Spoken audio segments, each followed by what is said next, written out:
Halo, balik lagi sama aku Spacey Cookies. Udah lama banget nggak ngupload video pembahasan dan awalnya itu waktu pas video terakhir itu pengen banget tiap minggu upload. Cuman karena ada kesibukan lain dan juga udah semester tua, jadi ada beberapa hal yang harus aku kerjakan. Oke, jadi lanjut aja. Ini adalah video kedua dari pembahasan April 2019. Nah, karena kita sudah bahas nomor 1 sampai 5, jadi kita bahas sekarang adalah nomor 6 sampai nomor 10. Nah, inilah soal nomor 6. Jadi di soal ini kita diberikan potongan informasi.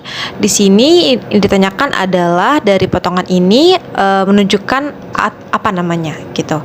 Nah, kalau kita lihat di sini itu ada nomor akun.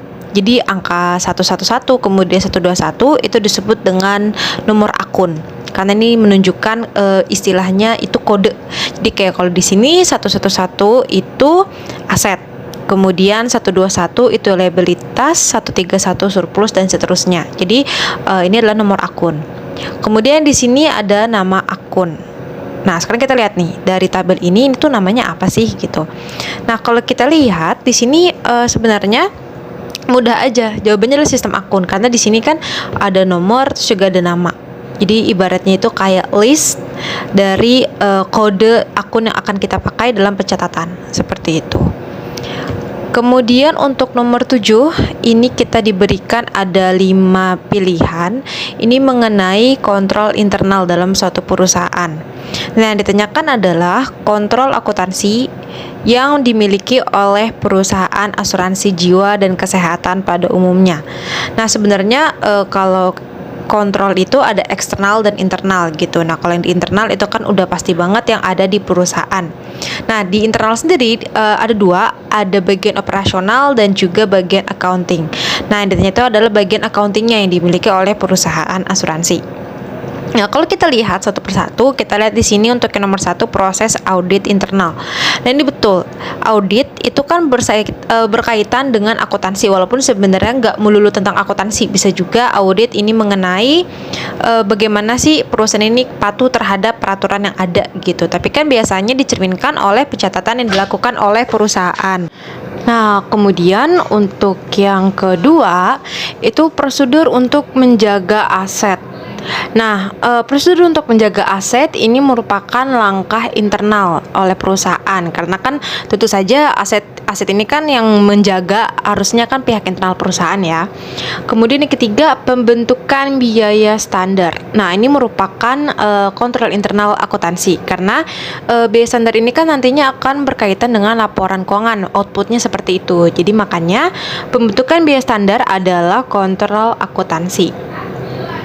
Kemudian analisis overhead. Nah, ini juga bagian dari kontrol akuntansi karena dilihat dari beberapa item yang merupakan overhead item itu dilihat di situ.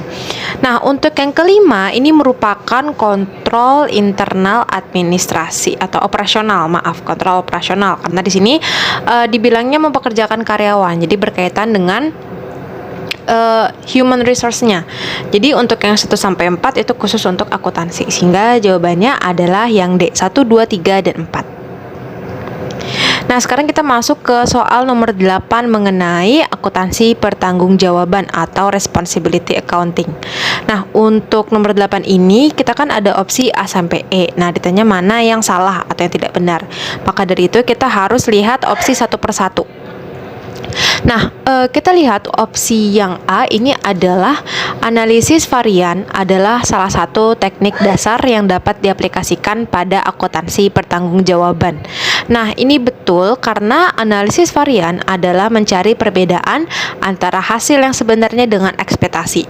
Nah, ini berkaitan dengan budgeting. Ketika kita melakukan budgeting atau penganggaran, itu kan biasanya bukan biasanya, tapi itu adalah sifatnya estimasi atau kira-kira. Nah, dari estimasi tersebut jika kita laksanakan nih rencana kita, tentu kan pasti di situ ada perbedaan. Nah, perbedaan itulah yang disebut dengan varian. Nah, kemudian analisa varian itu ada dua, ada rate variance dan ada usage variance. Sehingga untuk yang A itu betul. Kemudian untuk yang B, kecuali dikonversi menjadi rasio, pendapatan residu atau residual income kurang bermanfaat dalam membandingkan investment center yang berbeda ukuran. Nah, coba sekarang kita lihat dulu nih rumus residual income. Itu rumusnya adalah operational income dikurangi capital charge. Nah, kalau kayak gini kan berarti bentukannya itu dalam satuan uang ya. Jadi dia bukan dalam bentuk persentase. Sehingga kalau misalnya kita mau bandingin dengan investment center yang berbeda ukuran itu cukup susah, cukup sulit. Sehingga pernyataan yang B ini betul, karena kalau kita ingin membandingkan investment center yang beda ukuran, kita harus mengubah menjadi bentuk rasio. Kemudian kita lihat yang C. Nah, yang C ini mengenai rumus ROI. Nah, di sini dia bilang bahwa ROI itu adalah ROR dikalikan dengan investment turnover. Nah, kita lihat dulu nih rumus ROR dan investment turnover dulu masing-masing. Di mana ROR ini rumusnya adalah operational income dibagi total revenue, dan investment turnover rumusnya adalah total revenue dibagi controllable investment. Nah, kemudian kalau misalnya kita kali, itu hasilnya adalah operational income dibagi dengan controllable investment, karena total revenue-nya bisa kita coret atau kita hilangkan. Nah, sekarang kita lihat lagi nih, rumus ROI itu apa sih gitu. Nah, rumus ROI-nya itu adalah operational income dibagi controllable investment, sehingga sama ya. Jadi untuk yang C itu jawabannya adalah betul. Nah, sekarang kita lihat dulu yang D. Perusahaan asuransi dapat menggunakan beberapa metode dalam mengalokasikan pendapatan investasi. Salah satunya adalah metode kewajiban rata-rata. Nah, ini betul karena untuk mengalokasikan pendapatan investasi, kita punya 3 metode. Yang pertama, mean liabilities method, the investment year method, dan yang terakhir adalah investment segmentation method. Nah, sekarang kita lihat nih opsi yang E. Nah, dia bilang di sini opsi E, apabila biaya langsung atau direct cost lebih dari 0, maka rasio laba kontribusi atau contribution margin kurang dari rasio laba atau segmen margin ratio. Nah, maksudnya apa sih nih gitu. Nah, kita harus tahu dulu nih rumus dari rasio laba kontribusi dan rasio labanya. Nah, ini adalah rumus yang saya sebutkan tadi. Jadi di sini contribution margin ratio adalah total pendapatan kurang variable cost bagi total pendapatan, dan segmen margin ratio adalah total pendapatan segmen dikurangi direct fixed cost dikurangi variable cost bagi total pendapatan. Nah, karena di sini dia bilang kalau misalnya direct cost-nya lebih dari 0, berarti rasio laba kontribusi atau contribution margin-nya itu kurang dari rasio laba. Nah, di sini dia bilang adalah direct cost. Nah, kita lihat dulu nih di sini contribution margin ada nggak unsur direct cost? Nggak ada gitu. Jadi kalau misalnya direct cost-nya lebih dari 0, berarti kan otomatis harusnya contribution margin itu lebih besar dibandingkan segmen margin ratio gitu, karena di segmen margin ratio ada nih direct fixed cost gitu. Jadi untuk yang E jawabannya adalah salah. Jadi jawabannya adalah yang E untuk nomor 8. Nah, sekarang kita masuk ke nomor 9. Nah, menurut saya ini adalah soal bonus karena ini soal yang paling mudah gitu, karena ini basic sekali soalnya.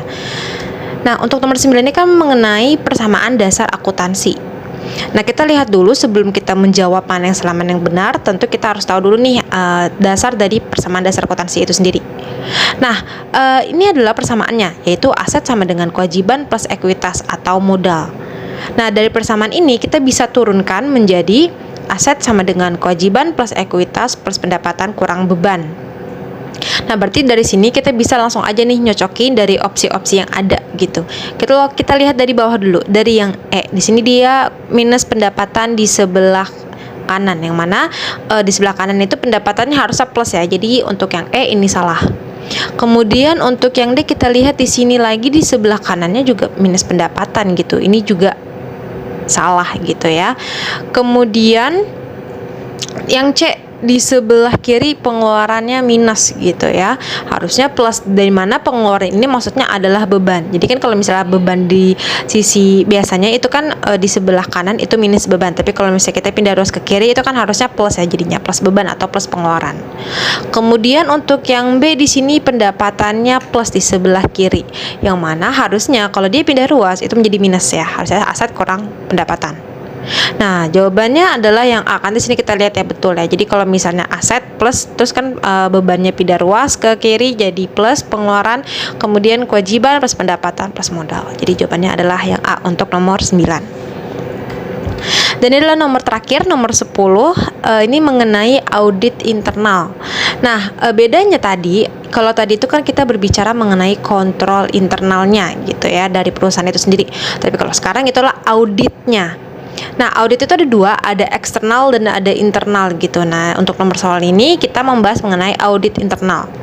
Nah, dari 1 sampai 5, mana sih fokus yang dilakukan oleh perusahaan asuransi di audit internalnya?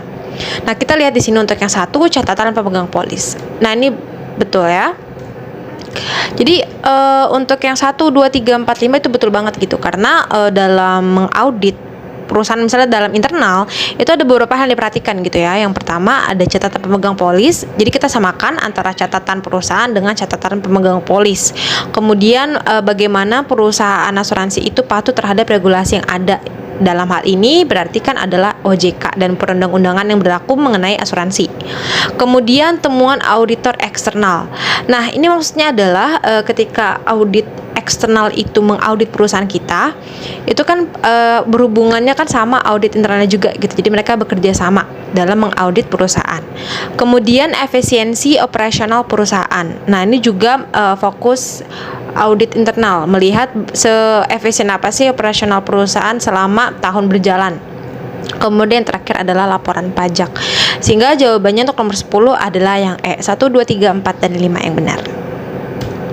Baik, untuk video kedua ini sudah selesai. Terima kasih. Jika ada pertanyaan boleh banget di email atau di komen, dan aku juga masih banget butuh saran dan kritik dari teman-teman semua.